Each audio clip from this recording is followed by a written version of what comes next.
What I like most about trust law is its logic and flexibility. Trust law is rooted in equity. Because of this historic root, the ideas such as fairness, justice, and unconscionability support the creation and development of trust. These ideas support the flexibility of trust law in structuring property management plans. I also find trust law to be logic-based. Interpreting trust law is like doing math in high school.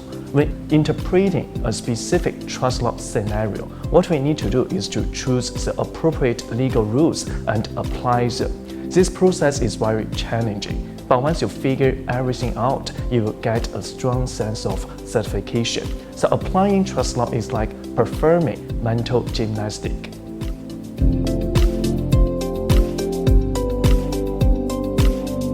Charitable trust governance should not be understood from a purely legal perspective. Instead, it should be understood in light of China's particular social, economic, and political circumstances. Following this understanding, I argue that the governance of charitable trust can be understood from three dimensions: legal, administrative, and contractual. The legal dimension refers to the legislative framework for charitable trust, especially how legislators expect the settlor, the trustee, and the beneficiary interact in the creation and administration of charitable trust. Contractual dimension is intertwined with the administrative dimension. The administrative dimension refers to the role of regulators in supervising the creation and administration of charitable trust. The contractual dimension pertains to the contractual tools that the trust parties have adopted in allocating the risks in the creation and administration of charitable trust. The three dimensions together constitute the unique governance structure of charitable trust. To support my study of the theory and the practice of charitable trust governance, I have interviewed trust scholars, trust regulators, and trustee managers. These interviews provide me with a nuanced understanding of the division between the theory and the practice of the governance of charitable trusts. The challenge can be understood on both practical and theoretical levels. Practically, the fundamental challenge lies in the ambiguities associated with the taxation policies for charitable trust. Unlike other charitable organizations such as foundations and associations, it is unclear what kind of tax privileges are afforded to charitable trust and how these privileges can be implemented. For example, if I'm a settlor intending to create a charitable trust and appointing a trust company as my trustee, under the current legislative framework, I'm unable to receive any tax benefit because the trust company cannot issue a tax deduction certificate to me. So this lack of tax incentive has significantly discouraged the general public from using charitable trust to engage in charitable activities.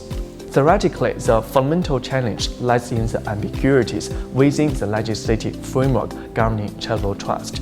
There's a lack of clear understanding regarding the role of each party involved in charitable trust governance. Take the concept of beneficiary, for example. In common law jurisdictions, the purpose nature of charitable trust indicates that the concept of beneficiary is a pseudo-concept. While Chinese law has introduced the charitable trust model, it simultaneously introduced the concept of beneficiary within this context. This has raised a lot of questions. For example, what does the concept of beneficiary mean within this concept? Should this concept be understood in the same way as it is under private trust? Chinese law grants a wide range of powers to beneficiaries under private trust. Should these rights and powers extend equally to beneficiaries under charitable trust? The law remains silent on these questions.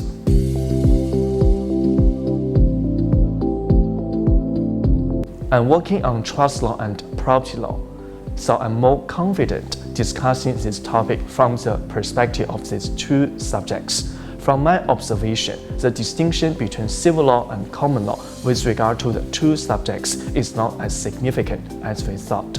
Trust law and property law are private law subjects that deal with the interaction of people in daily life. Because of this, there are some fundamental ideas shared between the two types of jurisdictions. These ideas include the certainty of transaction, transparency in information disclosure, and balancing the interests of different people. Both jurisdictions have the motivation to implement these ideas. Accordingly, when dealing with a specific scenario involving the application of trust law and property law, both jurisdictions will generally achieve the similar results but through different legal methods. The fundamental challenge lies in the fact that as human beings, we are often tempted directly to borrow the legal mechanism from one jurisdiction and apply them to another. However, the key here is that the legal mechanism should be understood in light of the country's unique social, economic, and political circumstances. The experience of the legal mechanism in one country cannot apply directly to another. So what we need to do is to appreciate the uniqueness of the legal mechanism in one country, identify the functions behind the legal mechanism, and consider how these functions can be implemented in our home country. That is the essence of comparative law research.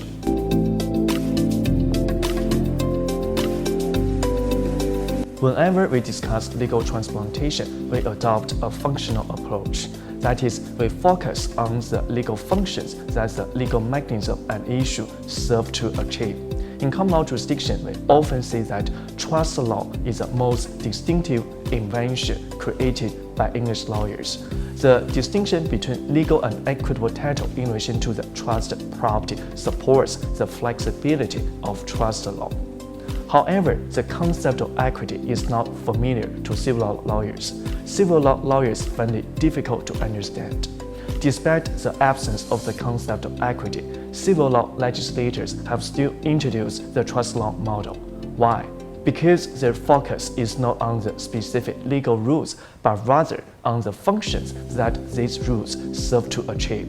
So functional analysis is crucial in the whole course of transplantation.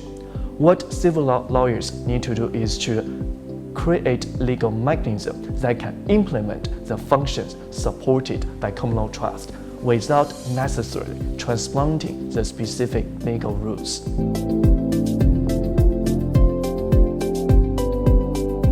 Common law study is preconditioned on appreciating the significance of case law system and understanding the legal reasoning of the judgment. So I want to say something about how to read the common law judgment. First, it is necessary to thoroughly understand the facts of a case, as they provide the context for the legal issue at hand. Secondly, it is necessary to identify the legal principles and the precedent that the courts rely on, as they guide the interpretation and the application of the law. Students are recommended to pay close attention to the reasoning process of the judges.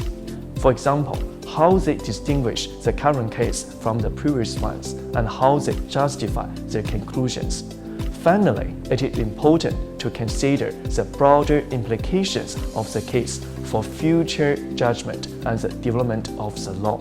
By following the 3 steps, students can gain deeper insights into the common law's approach to legal problem solving.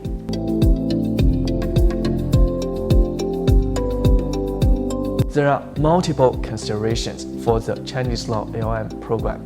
The first one is to equip students with a wide range of perspectives. We avoid merely teaching Chinese law in English. Instead, we have included a lot of comparative law courses into our syllabus, such as comparative commercial law, comparative property law, and comparative criminal law. Moreover, the Chinese Law LLM program is associated with our Chinese Law Center. All members of the center have cross-jurisdictional trainings. Their involvement in teaching can ensure that our students are exposed to cutting-edge research and diverse viewpoints. The second consideration relates to common law education. By leveraging the common law tradition of Hong Kong, we have included some common law teaching components into our syllabus, such as case law studies and mooting course. These components aim to provide students with a real-world understanding of Chinese legal practice. The third consideration is for students who wish to pursue PhD after their master's study. To help students gain more research experience, we have included courses such as dissertation. The student can choose a topic they are interested in and find a faculty member to supervise their research. The course can last for 1 semester or 1 year, depending on the time commitment of the students and the complexity of the research topic.